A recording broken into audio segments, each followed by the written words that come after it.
Você entrou no Protocolo Medo, preparado para o desconhecido?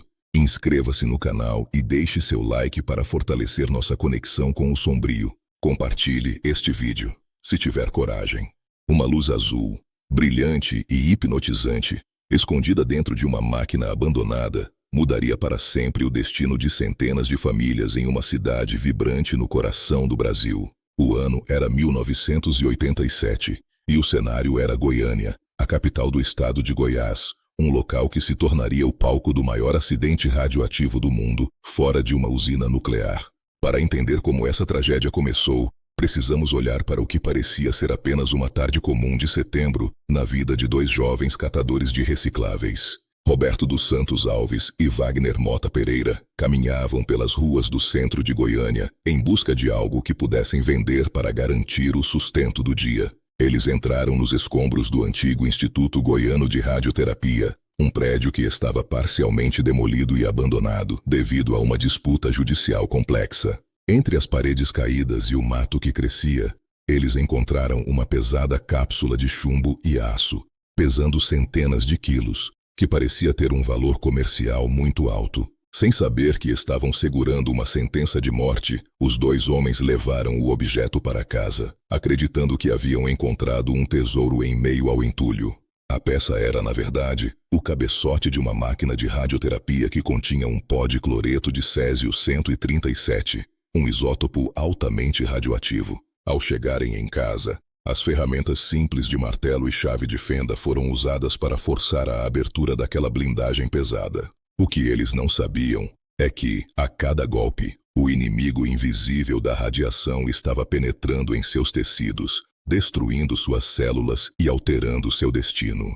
Apenas algumas horas depois, os sintomas começaram a aparecer, mas foram confundidos com uma intoxicação alimentar severa ou uma virose passageira. Náuseas, tonturas e diarreia foram os primeiros sinais, mas o desejo de descobrir o que havia dentro daquela máquina era maior do que o mal-estar físico. Depois de muita insistência, eles finalmente conseguiram abrir a cápsula, revelando um pó de cor branca, que no escuro emitia um brilho azul fosforescente de uma beleza magnética. Aquele brilho, causado pela radiação ionizante interagindo com a umidade do ar, parecia algo mágico, algo que ninguém ali jamais tinha visto antes. Alguns dias depois, a peça foi vendida para o dono de um ferro velho local, o senhor Devair Alves Ferreira, que ficou completamente fascinado pela luz azul que emanava do material. Devair acreditava ter encontrado algo sobrenatural ou divino, e em sua inocência, decidiu compartilhar aquela descoberta incrível com seus amigos e familiares. Ele levou o pó para dentro de sua casa, colocou-o sobre a mesa de jantar e convidou vizinhos para verem a maravilha que brilhava intensamente nas noites de Goiânia. As pessoas passavam o pó nas mãos, nos braços e até mesmo no rosto, querendo carregar um pouco daquela luz mística em suas próprias peles. O césio-137, em sua forma de sal, se assemelhava muito ao sal de cozinha, o que facilitou sua propagação por todos os cantos da vizinhança. As crianças brincavam com o pó, as mulheres mostravam aos maridos e o material radioativo começou a se espalhar pelas roupas, móveis e utensílios domésticos. A pequena Leide das Neves Ferreira, sobrinha de Devair, com apenas 6 anos de idade, lanchou sentada no chão perto da cápsula e ingeriu partículas do pó enquanto comia um ovo cozido. Ela se tornaria, tragicamente, o símbolo humano dessa catástrofe, sendo uma das vítimas que mais sofreu com a exposição interna direta. Enquanto a luz azul encantava os moradores do bairro Setor Aeroporto, o veneno invisível estava silenciosamente queimando as mãos e os corpos de quem o tocava. As feridas começaram a aparecer, lesões na pele que não cicatrizavam e uma fraqueza profunda que atingia dezenas de pessoas simultaneamente. A esposa de Devair, Maria Gabriela Ferreira, foi a primeira a suspeitar que algo grave estava acontecendo e que a origem de todo aquele mal era aquela pedra brilhante. Mesmo sentindo-se muito doente, Maria Gabriela tomou uma atitude heróica que provavelmente salvou a vida de milhares de outras pessoas em Goiânia. Ela colocou a cápsula dentro de uma sacola plástica, entrou em um ônibus de transporte coletivo e levou o objeto até a sede da Vigilância Sanitária do Estado. Ao chegar lá, ela relatou que sua família estava morrendo e que o culpado era aquele estranho objeto metálico que agora estava repousando sobre uma mesa de escritório. A sacola ficou ali, em uma repartição pública, por quase 2 dias, enquanto os médicos tentavam entender o que estava acontecendo com os pacientes que chegavam aos hospitais. Foi somente quando um físico foi chamado para avaliar o objeto com um contador de radiação que o verdadeiro horror foi finalmente revelado. O aparelho de medição de radiação começou a apitar de forma frenética, atingindo o limite máximo de escala assim que o profissional entrou na sala. O físico percebeu imediatamente que não se tratava de uma virose, mas de um acidente radiológico de proporções catastróficas que exigia ação imediata. No dia 29 de setembro de 1987, o governo declarou estado de emergência e a pacata Goiânia se transformou em um cenário de guerra. Equipes equipadas com roupas especiais, máscaras e detectores de radiação começaram a isolar áreas inteiras da cidade, criando perímetros de segurança. O Estádio Olímpico de Goiânia foi transformado em um centro de triagem gigante, onde milhares de pessoas fizeram filas para serem monitoradas. Imaginem o desespero de cidadãos comuns sendo lavados com mangueiras de alta pressão e tendo suas roupas e pertences confiscados e colocados em latões.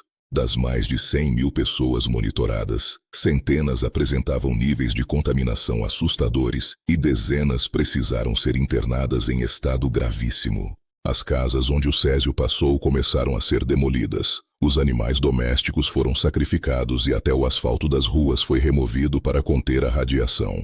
A história de Lady das Neves é uma das mais tocantes desse período, pois a menina foi levada para um hospital no Rio de Janeiro em isolamento total. Seus últimos dias foram marcados pelo sofrimento extremo, mas também por um isolamento que nenhuma criança deveria experimentar, sem poder tocar fisicamente em seus entes queridos. Quando a pequena Lady faleceu, seu sepultamento em Goiânia foi marcado por um dos momentos mais tristes e vergonhosos da história recente do país.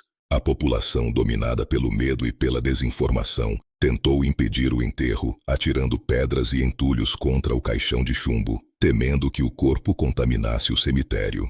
Além de Lady, Maria Gabriela Ferreira e 2 funcionários do Ferro Velho também perderam a vida em um curto espaço de tempo, devido à síndrome aguda da radiação. Devair, o dono do Ferro Velho que tanto se encantou com a luz, sobreviveu ao acidente físico, mas carregou o peso da culpa e do preconceito pelo resto de sua vida. O impacto socioeconômico para a cidade de Goiânia foi devastador, com produtos agrícolas sendo rejeitados e moradores sendo discriminados em outras partes do Brasil. O lixo radioativo gerado pela descontaminação somou mais de 6.000 toneladas de materiais, desde roupas e móveis até pedaços de concreto e terra. Todo esse material foi levado para a cidade de Abadia de Goiás, onde foi construído um repositório definitivo projetado para conter a radiação por pelo menos 300 anos. Hoje, esse local é um centro de estudos e preservação da memória, servindo como um lembrete físico de que o descaso com materiais perigosos tem um preço altíssimo. As vítimas que sobreviveram fundaram a Associação das Vítimas do Césio 137, lutando por décadas pelo reconhecimento de seus direitos e por assistência médica. Muitos desses sobreviventes sofrem até hoje com problemas crônicos de saúde, além de carregarem as cicatrizes psicológicas de terem sido tratados como párias em sua própria terra. A justiça brasileira acabou condenando os médicos donos do instituto abandonado e o físico responsável pelo local por homicídio culposo e negligência severa. No entanto, as punições judiciais nunca foram suficientes para apagar a dor das famílias que perderam pais, filhos e o próprio lar para o inimigo invisível.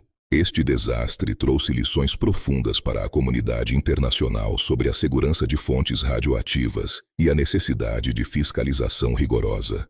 A Agência Internacional de Energia Atômica reformulou diversas normas de transporte e armazenamento de materiais médicos após o evento em Goiânia. Aprendemos que o conhecimento é a nossa maior defesa e que a ignorância diante da tecnologia pode ser tão letal quanto a própria radiação. Hoje, quando olhamos para trás, vemos que o brilho azul do césio não era uma luz divina, mas um alerta desesperado da ciência sobre os perigos que o descuido pode causar. Goiânia se reconstruiu e hoje é uma metrópole moderna. Mas as marcas desse evento continuam presentes na memória coletiva de seus habitantes e na história da medicina nuclear. É nosso dever lembrar dessas histórias para que a negligência nunca mais permita que uma cápsula de chumbo seja esquecida em um prédio abandonado. A história do Césio 137 em Goiânia é um conto de curiosidade, tragédia, heroísmo e uma lição eterna sobre a fragilidade da vida humana diante do átomo. Se este relato tocou você, compartilhe este conhecimento e ajude a manter viva a memória daqueles que pagaram o preço da descoberta. Muito obrigado por acompanhar esta narrativa histórica e por valorizar as lições que o passado nos deixou para construirmos um futuro mais seguro para todos.